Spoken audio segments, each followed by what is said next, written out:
And so how kind of the process works is once you decide what your goal is, you would partner with a realtor, partner with a mortgage broker like Hmm. Joseph, that's a specialist, Hmm. and we sit down and discuss what your strategy is, and then we figure out what's the best move for you, Right. right? Exactly. Yeah. So, Joseph, tell us kind of how do people get approved? Like, Yeah. how do we get approved for this? Yeah, most definitely. So again, so with these products, again, they're commercial style products.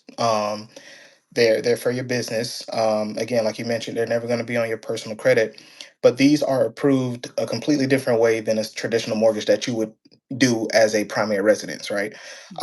With this, again, we are asset based lenders, which means we're looking at the asset. If this property that you want pricing on is going to generate any form of income, 9 times out of 10, we're going to get it approved. So, again, if you're buying a rental property and we know the monthly rent is going to be more than the mortgage payment, you're good to go. If you're doing a fix and flip and you say, hey, Joe, I'm buying a $50,000 house, I'm going to put 50 grand into it, it's going to be worth 150, 175 when it's done. That works for us because we see the numbers. We know you're going to make, pretty decent payout on the flip. Same thing for those that want to get into building. If we have any builders or developers watching, the exact same thing. If you want to build from the ground up, it might only take you $150,000 to build a nice home, but it's going to appreciate, or the after construction value might be 250, 300. We're going to give you funding, for that deal.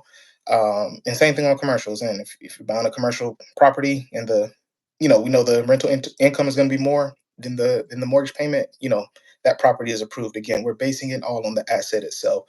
So the collateral, what are you putting up as collateral? That's going to be super important. Right. Um, the next thing, I call it the three C's, to Okay. make it easy. So capital, that's going to be number one. That's the first thing we're looking at. Capital, the address, the property. What is the deal? What are the numbers on the deal? So collateral, capital. That's going to be the second most important thing because capital, again, these are not your standard loans, so your down payments are going to be more aggressive. You might need 10% down, 15% down, 20% down, in some cases 30% down, depending on the project. So capital is going to be important. Again, that can be any capital that you have in your personal bank accounts, your business bank accounts, your 401ks.